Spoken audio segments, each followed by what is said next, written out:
देश दुनिया च बसते पंजाबियों ਨੂੰ जी आया। मैं हरजिंदर सिंह रंधावा, तुस देख रहे हो पंजाब टेलीविजन और मेरे नाल ने doctor Prahlad Duggal, ENT surgeon.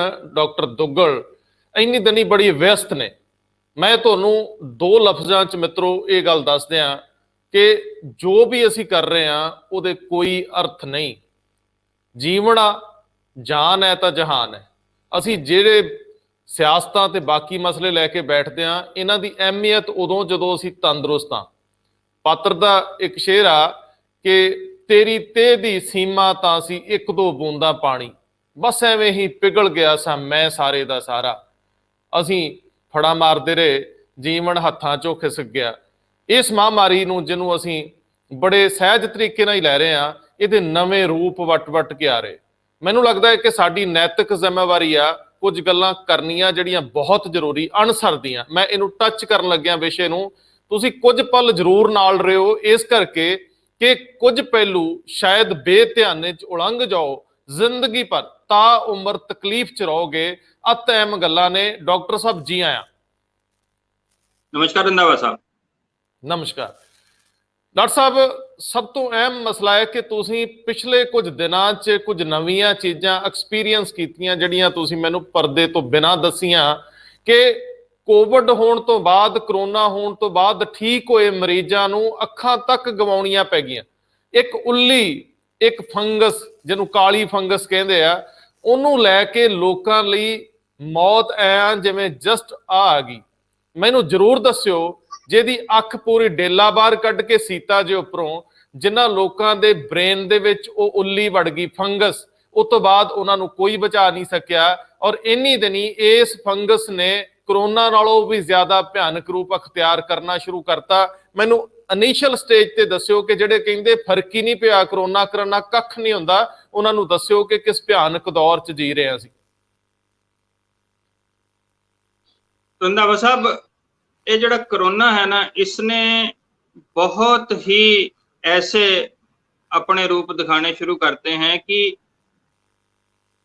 जेड़े कहंदे सी कि कोरोना कराना कख नहीं है, वो जे एक बार हस्पतालों का गेड़ा मार लैन जिथे कोरोना के मरीज हैगे हैं, या साडे हस्पतालों का, साडे डिपार्टमेंट्स का ही अगर गेड़ा मार लैन जिथे कि असी एक नवा ही विराट रूप देख रहे हैं इस बीमारी का, बड़ा ही विकराल रूप देख रहे हैं, बड़ा ही क्रूर रूप देख रहे हैं, जिस दे विच कि एक नामुराद काली उल्ली ब्लैक फंगस जिन्हों असी म्यूकरमाइकोसिस कहने आ, वो वाले मरीज साडे कोल आ रहे हैं।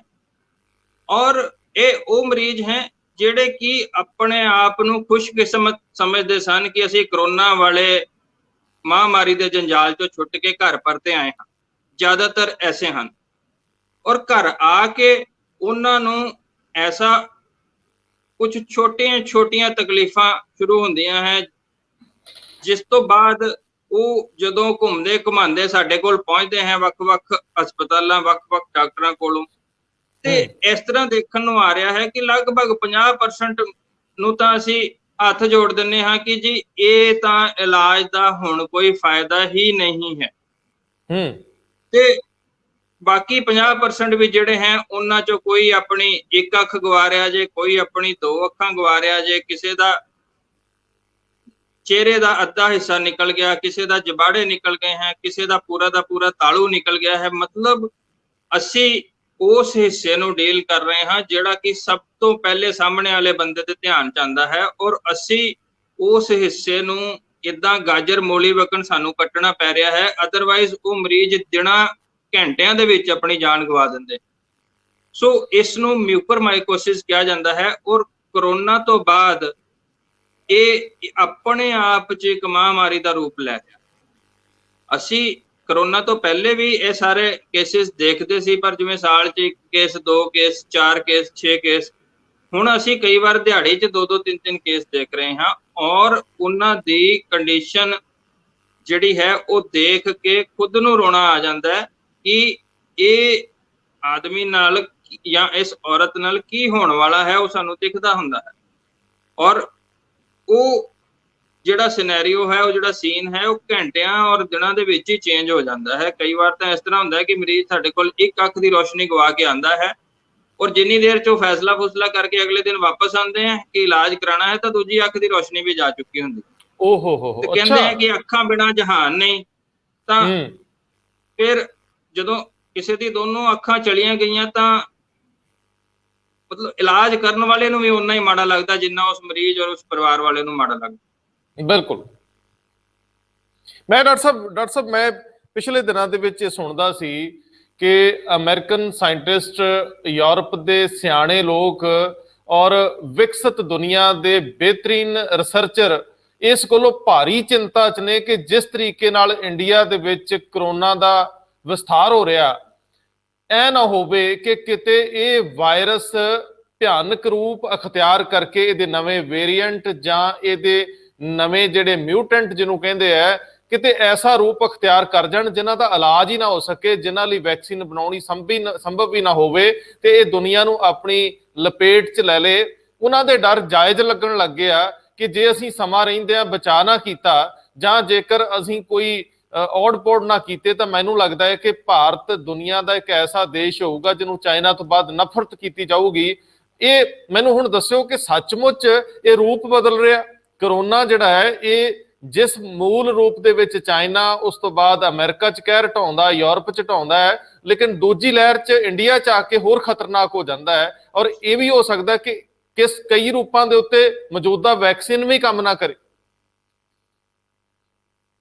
ਰੰਧਾਵਾ ਸਾਹਿਬ, ਦੋ ਬਿਲਕੁਲ ਅਲੱਗ ਸਿਨੈਰੀਓ ਹੈ। ਜਿਹੜਾ ਵਾਇਰਸ ਮਿਊਟੇਟ ਕਰ ਰਿਹਾ ਹੈ ਉਸ ਦੇ ਵਿੱਚ ਇਸ ਦਾ ਕੋਈ ਰੋਲ ਨਹੀਂ ਹੈ। ਇਸ ਜਿਹੜੀ ਕਾਲੀ ਉੱਲੀ ਹੈ, ਜਿਹੜੀ ਮਿਊਕਰਮਾਈਕੋਸਿਸ ਹੈ, ਇਸ ਦੇ ਵਿੱਚ ਤਾਂ ਜਿਹੜਾ ਹੈ ਉਹ ਕਰੋਨਾ ਦਾ ਜਿਹੜਾ ਇਲਾਜ ਅਵੇਲੇਬਲ ਹੈ ਉਸ ਦੇ ਕਰਕੇ ਇਹ ਜ਼ਿਆਦਾ ਸਿਰ ਚੁੱਕਦੀ ਪਈ। ਅੱਛਾ। ਕਿਉਂਕਿ ਕੀ ਹੁੰਦਾ ਹੈ ਕਿ ਕਰੋਨਾ ਦਾ ਇਲਾਜ ਲਈ ਮਰੀਜ਼ਾਂ ਨੂੰ, ਜ਼ਿਆਦਾਤਰ ਨੂੰ, ਜਿਹੜੇ ਥੋੜੇ ਵੀ ਬਿਮਾਰ ਹੁੰਦੇ ਹਨ ਉਹਨਾਂ ਨੂੰ ਆਕਸੀਜਨ ਲੱਗਦੀ ਹੈ, ਉਸ ਦੇ ਵਿੱਚ ਸਟੀਰੋਇਡ ਦਿੱਤੇ ਜਾਂਦੇ ਹਨ। ਔਰ ਆਕਸੀਜਨ ਦੀ ਜ਼ਰੂਰਤ ਔਰ ਸਟੀਰੋਇਡ ਦੀ ਜ਼ਰੂਰਤ ਜਿਹੜੀ ਹੈ ਉਹ ਉਹਨਾਂ ਮਰੀਜ਼ਾਂ ਨੂੰ ਜ਼ਿਆਦਾ ਹੈ ਜਿਨ੍ਹਾਂ ਨੂੰ ਨਾਲ ਲੱਗਦੀਆਂ ਹੋਰ ਮੈਡੀਕਲ ਪ੍ਰੋਬਲਮਸ ਹਨ, ਜਿਵੇਂ ਕਿ ਸ਼ੂਗਰ ਹੋ ਗਈ, ਕਿਸੇ ਦੀਆਂ ਪੁਰਾਣੀਆਂ ਦਵਾਈਆਂ ਚੱਲ ਰਹੀਆਂ ਹਨ, ਕੋਈ ਪਹਿਲੇ ਤੋਂ ਸਟੀਰੋਇਡਸ ਤੇ ਹੈ, ਜਿਹਦੇ ਕਿਸੇ ਦੀ ਕਿਡਨੀ ਬਦਲੀ ਹੋਈ ਹੈ, ਜਾਂ ਹੋਰ ਕਿਸੇ ਨੂੰ ਬਹੁਤ ਜ਼ਿਆਦਾ ਮੋਟਾਪਾ ਹੈ। ਸੋ ਇਹਨਾਂ ਮਰੀਜ਼ਾਂ ਨੂੰ ਜਦੋਂ ਸਟੀਰੋਇਡ ਦਿੱਤੇ ਜਾਂਦੇ ਹਨ ਤੇ ਸਟੀਰੋਇਡ ਪਲੱਸ ਇਹ ਜਿਹੜੀਆਂ ਪੁਰਾਣੀਆਂ ਲੰਬੀਆਂ ਬਿਮਾਰੀਆਂ, ਇਹ ਜਦੋਂ ਰਲਦੀਆਂ ਹਨ ਤੇ ਇੱਕ ਮਾਰੂ ਕੰਬੀਨੇਸ਼ਨ ਬਣ ਜਾਂਦਾ ਹੈ ਔਰ ਉਸ ਦੇ ਨਾਲ ਇਹ ਜਿਹੜੀ ਉੱਲੀ ਹੈ ਇਹ ਆਪਣਾ ਸਿਰ ਚੁੱਕਦੀ ਹੈ। ਸਾਡੇ ਸਰੀਰ ਦੇ ਵਿੱਚ ਇਹਨਾਂ ਨੂੰ ਆਪਾਂ ਓਪਰਚੁਨਿਸਟਿਕ ਇਨਫੈਕਸ਼ਨਸ ਕਹਿੰਦੇ ਆ, ਮਤਲਬ ਜਿਵੇਂ ਹੀ ਦਾ ਲੱਗਦਾ ਹੈ ਉਦੋਂ ਹੀ ਸਿਰ ਚੁੱਕ ਲੈਂਦੀਆਂ ਹਨ। ਸੋ ਦਾ ਲੱਗਦਾ ਹੈ, ਇਸ ਦਾ ਮਤਲਬ ਹੈ ਕਿ ਉਹਨਾਂ ਦੇ ਵਿੱਚ ਸਰੀਰ ਦੀ ਬਿਮਾਰੀਆਂ ਨਾਲ ਲੜਨ ਦੀ ਸ਼ਕਤੀ ਘਟੀ ਔਰ ਇਸ ਉੱਲੀ ਨੇ ਆਪਣਾ ਸਿਰ ਤਾਂ ਚੁੱਕ ਲਿਆ। ਸੋ ਇਲਾਜ ਦੇ ਵਿੱਚ ਜਦੋਂ ਸਟੀਰੋਇਡ ਦਿੱਤੇ ਜਾਂਦੇ ਹਨ, ਉਸ ਦਾ ਮਕਸਦ ਇਹ ਹੁੰਦਾ ਹੈ ਕਿ ਤੁਹਾਡੀ ਆਪਣੀ ਇਮਿਊਨਿਟੀ ਨੂੰ ਥੋੜਾ ਜਿਹਾ ਉਹਦੇ ਨਾਲ ਘਟ ਜਾਂਦੀ ਹੈ ਤੇ ਉਹ ਇਹ ਜਿੰਨੀਆਂ ਵੀ ਓਪਰਚੁਨਿਸਟਿਕ ਇਨਫੈਕਸ਼ਨਸ ਹੈ ਇਹ ਸਾਰੀਆਂ ਸਿਰ ਚੁੱਕ ਲੈਂਦੀਆਂ। ਸੋ ਇਸ ਕਰਕੇ ਇਹ ਜ਼ਿਆਦਾ ਆ ਰਹੀ ਹੈ, ਨਾ ਕਿ ਉਹਦੇ ਮਿਊਟੈਂਟਸ ਕਰਕੇ। ਮੈਨੂੰ ਇਹ ਦੱਸ ਦਿਓ ਕਿ ਸਟੀਰੋਇਡ ਤੋਂ ਤੁਹਾਡਾ ਕਿਹੜੀਆਂ ਦਵਾਈਆਂ ਦਾ ਮਤਲਬ, ਲੋਕ ਜਿਹੜੇ ਆਮ ਸਧਾਰਨ ਲੋਕ ਨੇ ਉਹ ਸਮਝ ਲੈਣ ਕਿ ਆਹ ਦਵਾਈਆਂ ਇਸ ਮੌਕੇ ਤੇ ਜਿਹੜੀਆਂ ਦਿੱਤੀਆਂ ਜਾਂਦੀਆਂ ਇਹ ਖਤਰਨਾਕ ਹੈ, ਸਟੀਰੋਇਡ ਦੇ ਵਿੱਚ ਕਿਹਨੂੰ ਮੰਨੀਏ? ਰੰਧਾਵਾ ਸਾਹਿਬ, ਸਟੀਰੋਇਡ ਦੇ ਵਿੱਚ ਜੇ ਆਪਾਂ ਲਈਏ ਤਾਂ ਪ੍ਰੈਡਨਿਸਲੋਨ, ਮੈਂ ਸਾਲਟਸ ਦਾ ਨਾਮ ਲੈ ਰਿਹਾ ਹਾਂ, ਮਾਰਕਿਆਂ ਦਾ ਨਹੀਂ। ਪ੍ਰੈਡਨਿਸਲੋਨ, ਮਿਥਾਈਲ ਪ੍ਰੈਡਨਿਸਲੋਨ, ਡੈਫਲਾਜ਼ਾਕੋਟ, ਸੋਲੂਮੈਡਰੋਲ, ਸੋ ਇਹ ਸਾਰੀਆਂ ਚੀਜ਼ਾਂ ਹੈ ਜਿੰਨੇ ਸਾਲਟਸ ਜਿਨ੍ਹਾਂ ਨੂੰ ਆਪਾਂ ਸਟੀਰੋਇਡਸ ਕਹਿੰਦੇ ਹਾਂ ਜੀ। ਆਪਣੇ ਇੱਥੇ ਖਾਸ ਕਰਕੇ ਇੰਡੀਆ 'ਚ, ਪੰਜਾਬ 'ਚ ਅਸੀਂ ਦੇਖਦੇ ਹਾਂ ਕਿ ਬਹੁਤ ਸਾਰੇ ਮਰੀਜ਼ ਜਿਹੜੇ ਹੈ ਉਹ ਘਰਾਂ ਦੇ ਵਿੱਚ ਹੀ ਟ੍ਰੀਟ ਹੋ ਰਹੇ ਹਨ, ਜਾਂ ਉਹ ਲੋਕਲ ਕੁਐਕਸ, ਲੋਕਲ ਆਰਐਮਪੀਜ਼, ਲੋਕਲ ਡਾਕਟਰਸ ਕੋਲੋਂ ਟ੍ਰੀਟ ਹੋ ਰਹੇ ਹਨ। ਔਰ ਉਹ ਮਰੀਜ਼ਾਂ ਨੂੰ ਜਦੋਂ ਹੀ ਤੁਹਾਨੂੰ ਉਹਨਾਂ ਨੂੰ ਦੇਖਿਆ ਜਾਂਦਾ ਹੈ ਕਿ ਸਾਹ ਦੀ ਤਕਲੀਫ ਹੋਈ, ਉਸੇ ਵੇਲੇ ਉਹਨਾਂ ਨੂੰ ਸਟੀਰੋਇਡ ਚਾਲੂ ਕਰ ਦਿੱਤੇ ਜਾਂਦੇ ਹਨ।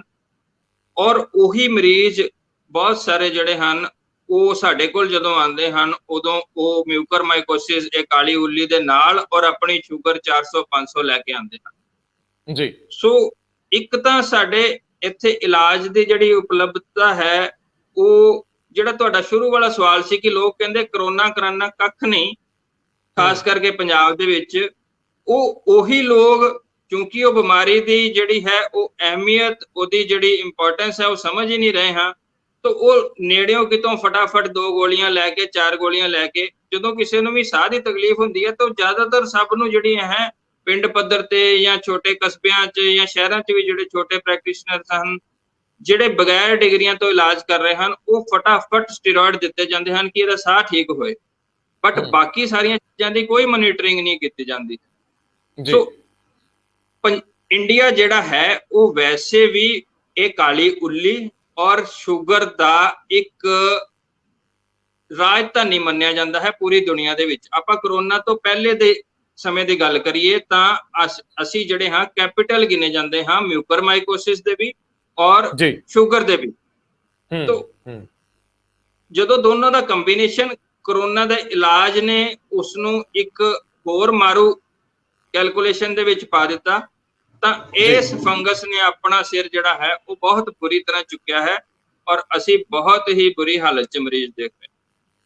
ਅੱਛਾ, ਮੈਨੂੰ ਡਾਕਟਰ ਸਾਹਿਬ ਹੁਣ ਇਹ ਵੀ ਦੱਸੋ ਕਿ ਜੇ ਤੁਸੀਂ ਕਹਿ ਰਹੇ ਹੋ ਕਿ ਜਿਹੜੇ ਪਿੰਡਾਂ 'ਚ ਲੋਕ ਬੈਠੇ ਆ ਜਾਂ ਝੋਲਾ ਛਾਪ ਡਾਕਟਰ ਤੇ ਨਿਰਭਰ ਹੈ, ਜੇਕਰ ਲੋਕਾਂ ਨੇ ਦੂਰ ਦੁਰਾਡੇ ਬੈਠਾ ਨੇ ਇਹ ਸਮਝਣਾ ਹੋਵੇ ਕਿ ਅਚਨਚੇਤ ਸਾਨੂੰ ਸਿੰਪਟਮ ਆਉਣ ਲੱਗ ਗਏ, ਖਾਂਸੀ ਸ਼ੁਰੂ ਹੋ ਗਈ, ਬੁਖਾਰ ਸ਼ੁਰੂ ਹੋ ਗਿਆ, ਟੈਸਟ ਕਰਾਉਣ ਤੋਂ ਵੀ ਪਹਿਲਾਂ ਸਾਡੇ ਮਨ 'ਚ ਆਉਂਦਾ ਹੈ ਤਾਂ ਸਾਨੂੰ ਇhtiyਾਤ ਵਜੋਂ ਕੀ ਕਰਨਾ ਚਾਹੀਦਾ? ਜੇ ਖੁਦਾ ਨਾ ਖਾਸਤਾ ਕੋਈ ਪੋਜ਼ਿਟਿਵ ਆ ਜਾਂਦਾ, ਉਹ ਕਰੋਨਾ ਤੋਂ ਲਾਗ ਤੋਂ ਪ੍ਰਭਾਵਿਤ ਹੋ ਜਾਂਦਾ, ਫਿਰ ਉਹ ਇਨੀਸ਼ੀਅਲ ਸਟੇਜ ਤੇ ਘਰੇ ਰਹਿ ਕੇ ਕੀ ਕੁਝ ਕਰੇ? ਕਿਉਂਕਿ ਬਹੁਤ ਵਾਰੀ ਇਹ ਕਿਹਾ ਜਾ ਰਿਹਾ ਕਿ ਰਸ਼ ਨਾ ਕਰੋ, ਹਸਪੀਟਲ ਨੂੰ ਦੌੜੋ ਨਾ, ਘਰ ਬਹਿ ਕੇ ਇਲਾਜ ਕਰੋ। ਸੋ ਇਸ ਤਰ੍ਹਾਂ ਦੀਆਂ ਦਵਾਈਆਂ ਦੀ ਬਜਾਏ ਲੋਕਾਂ ਨੂੰ ਸਲਾਹ ਕੀ ਦਿਓਗੇ? ਫਿਰ ਮੈਂ ਅੱਗੇ ਜਾ ਕੇ ਤੁਹਾਡੇ ਤੋਂ ਸਮਝਣਾ ਚਾਹੂੰਗਾ ਕਿ ਇੰਡੀਆ ਦੀ ਜਿਹੜੀ ਮੌਜੂਦਾ ਸਥਿਤੀ ਆ ਇਹਦੇ ਵਿੱਚ ਅਸੀਂ ਹੁਣ ਕੀ ਕਰੀਏ ਤਾਂ ਕਿ ਜੇ ਮੰਨ ਲਓ ਸਾਨੂੰ ਕਿਤੇ ਥੋੜਾ ਜਿਹਾ ਆਕਸੀਜਨ ਦਾ ਲੈਵਲ ਘਟਦਾ ਵੀ ਆ ਤੇ ਤੁਰੰਤ ਆਕਸੀਜਨ ਸਾਨੂੰ ਬਾਹਰੋਂ ਲੈਣੀ ਚਾਹੀਦੀ ਆ ਜਾਂ ਸਾਨੂੰ ਕੋਈ ਔਡ ਪੌਡ ਕਰਨੇ ਚਾਹੀਦੇ ਆ ਜਾਂ ਕੁਝ ਇਸ ਤਰ੍ਹਾਂ ਦੀਆਂ ਗੱਲਾਂ, ਉਹ ਜ਼ਰੂਰ ਦੱਸੋ।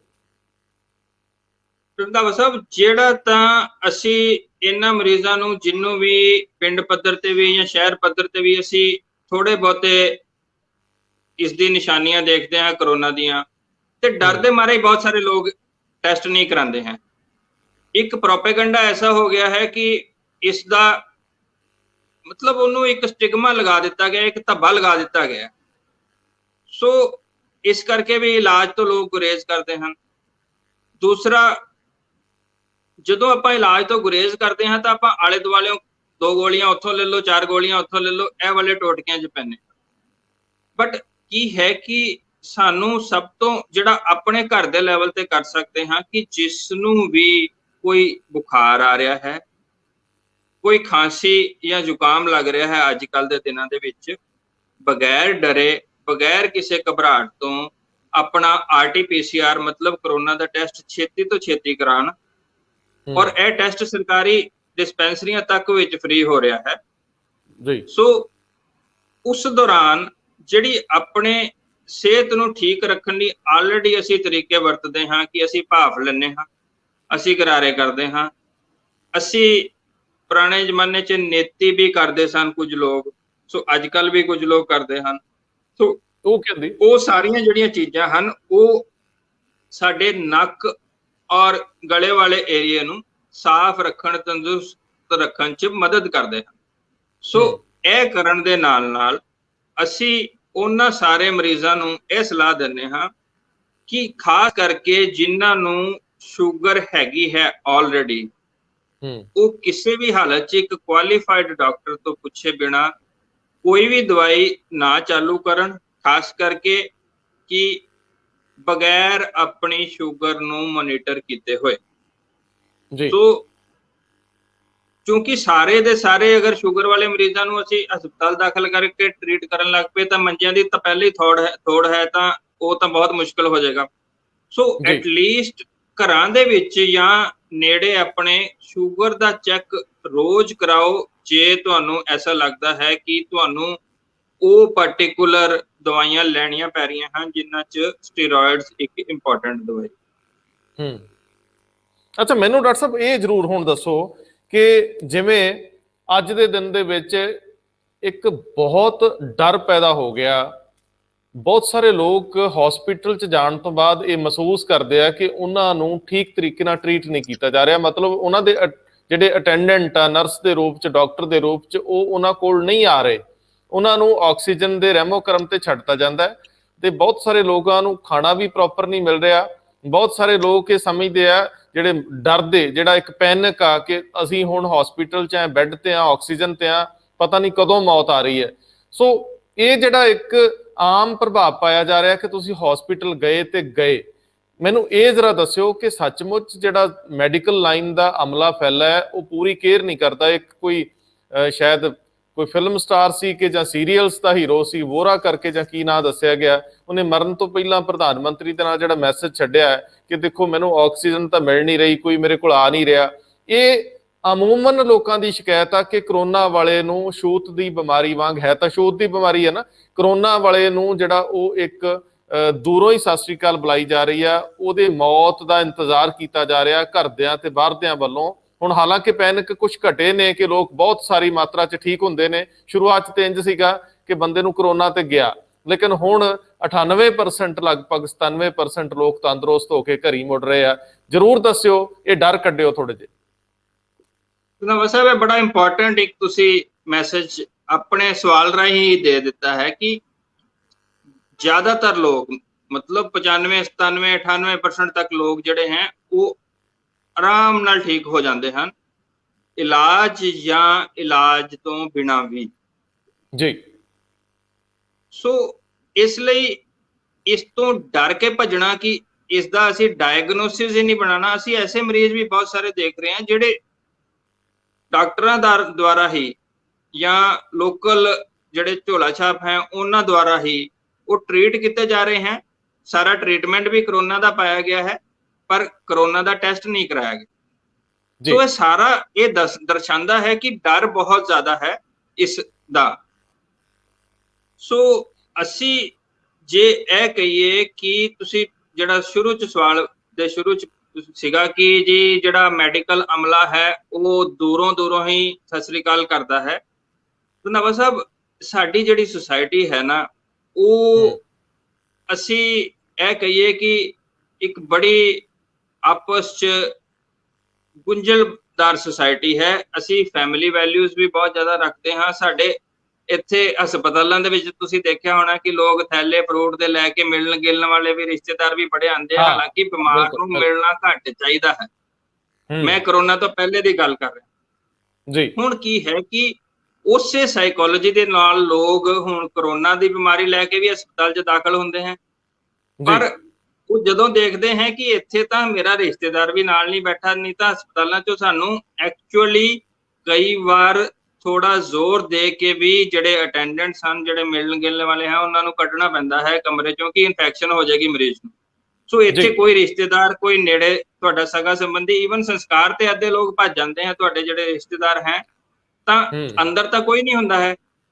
ਅਦਰਵਾਈਜ਼ ਰੰਧਾਵਾ ਸਾਹਿਬ, ਜਦੋਂ ਵੈਸੇ ਵੀ ਮਰੀਜ਼ ਦਾਖਲ ਹੁੰਦਾ ਹੈ ਤਾਂ ਸਾਰਾ ਦਿਨ ਉਹਨਾਂ ਕੋਲ ਸਟਾਫ ਜਾਂ ਡਾਕਟਰ ਆ ਕੇ ਪੁੱਛਦੇ ਨਹੀਂ ਹੈ, 2 ਟਾਈਮ ਰਾਉਂਡ ਹੁੰਦਾ ਹੈ। ਸੋ ਉਹ 2 ਟਾਈਮ ਰਾਉਂਡ ਹੁਣ ਵੀ ਹੋ ਰਿਹਾ ਹੈ, ਬਟ ਉਹ ਜਿਹੜਾ ਮਰੀਜ਼ ਨੂੰ ਇਕੱਲਾਪਨ, ਜਿਹੜਾ ਇਕਾਂਤਵਾਸ, ਉਹ ਉਹਨਾਂ ਨੂੰ ਸਾਈਕੋਲੋਜੀਕਲੀ, ਦਿਮਾਗੀ ਤੌਰ ਦੇ ਉੱਤੇ ਜ਼ਿਆਦਾ ਕਮਜ਼ੋਰ ਕਰ ਰਿਹਾ ਹੈ ਰਾਦਰ ਦਾਨ ਕਿ ਬਿਮਾਰੀ ਉਹਨਾਂ ਨੂੰ ਕਮਜ਼ੋਰ ਕਰ ਰਹੀ ਹੈ। ਬਿਲਕੁਲ ਠੀਕ, ਬਿਲਕੁਲ ਠੀਕ, ਬਿਲਕੁਲ ਠੀਕ ਜੀ।